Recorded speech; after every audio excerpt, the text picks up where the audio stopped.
Most people think farming means rows of corn, sacks of soybeans, and tight margins that barely pay the bills. But right now, quietly, under the radar, a small group of growers are pulling in $40, $60, even $80 per pound from plants most people have never even considered putting in the ground. We're not talking about anything exotic or illegal.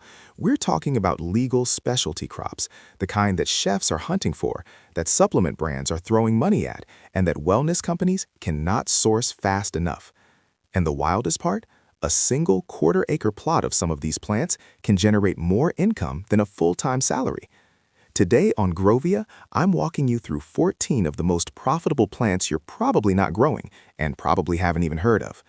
Plant number 7 is technically considered a weed, and it's selling at $30 per pound.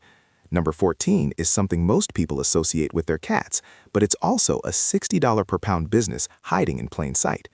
Stay with me, because by the end of this video, you're going to look at your land very differently. Before we get into the list, real quick, if you're new here, hit that subscribe button. This channel is built for growers who want to turn small plots into serious income.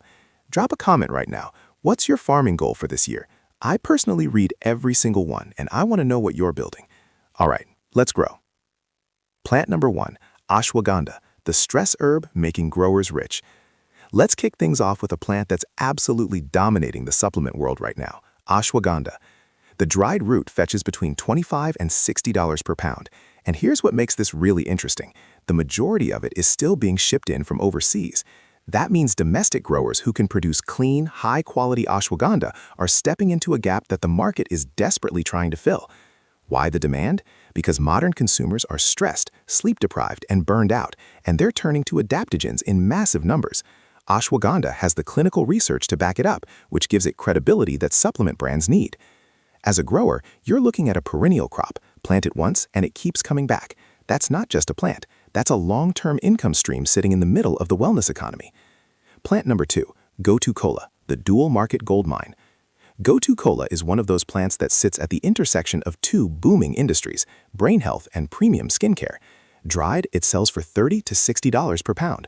On one side, you've got the nootropics market, people paying serious money for mental clarity, memory support, and focus.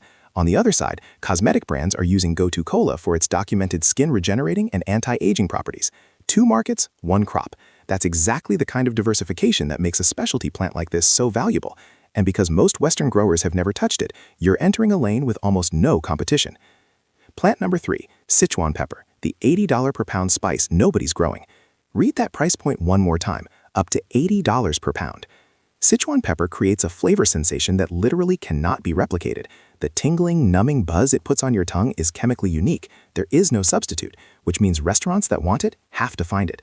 High-end dining is leaning into Sichuan cuisine hard right now, and domestic supply practically non-existent.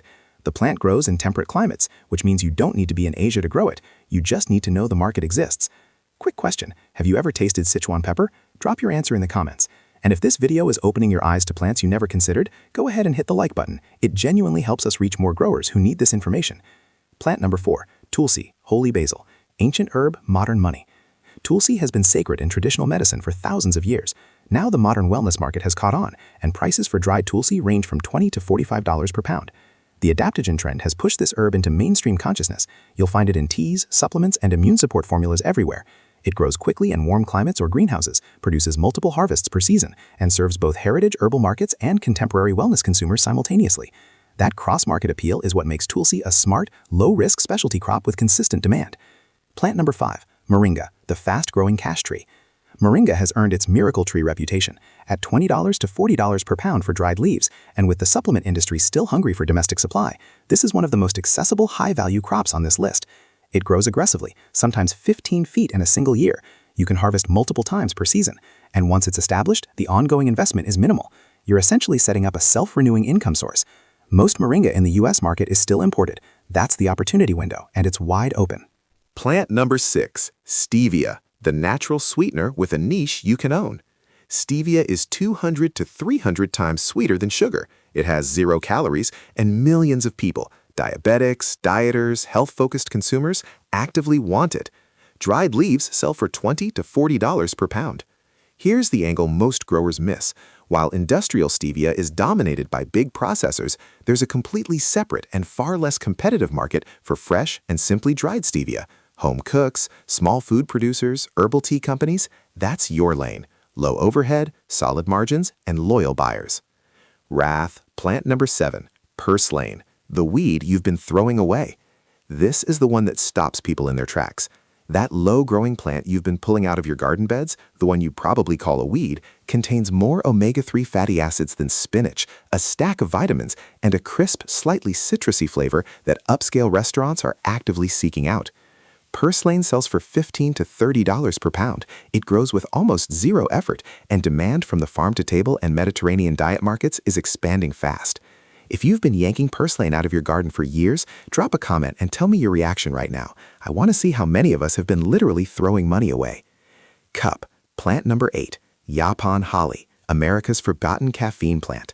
Here's a fact that surprises almost everyone. The only native North American plant that contains caffeine is Japan holly, and it sells for $30 to $70 per pound. It produces a smooth, flavorful caffeinated tea that many people find easier on the stomach than coffee. It grows wild across the southeastern U.S., and commercial cultivation is still in its infancy, which means early movers have a genuine first-mover advantage in a market that's just beginning to wake up. Local, sustainable, caffeinated. That's a compelling pitch to a consumer base that's increasingly interested in where their products come from. Demel, plant number 9, lemon balm, the easy-grow, high-demand herb. Lemon balm might be the most beginner-friendly crop on this list, and it still commands $20 to $40 per pound dried.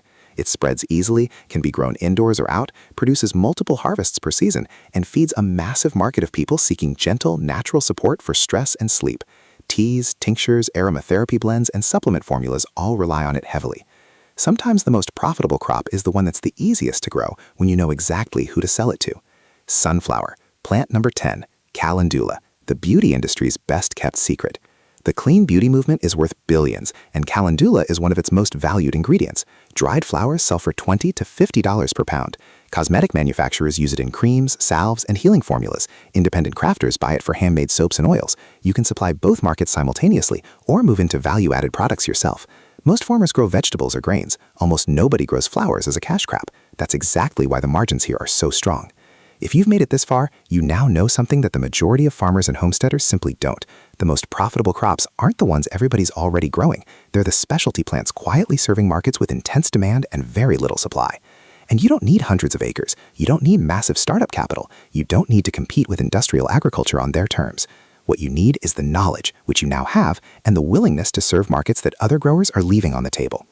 Here's exactly what I want you to do right now. 1. Hit the like button if this video delivered real value. That single action tells YouTube to put this in front of more growers who need it. 2. Drop a comment and tell me which plant from this list are you most excited to explore. Are you drawn to the adaptogens, the culinary herbs, the exotic spices? Let me know. I read every comment and I genuinely want to follow your journey. 3. If you haven't subscribed yet, do it now and ring the notification bell. We're building a community on Grovia for people who understand that real financial independence comes from finding the opportunities that everyone else is walking past. I've got more videos coming on how to actually cultivate these plants, how to identify and connect with buyers, how to price your products for maximum profit, and how to turn this knowledge into a real sustainable income. The land doesn't have to work against you. With the right crops and the right markets, it can work for you, consistently, quietly, and profitably. This is Grovia. Stay curious, stay intentional, and I'll see you in the next one.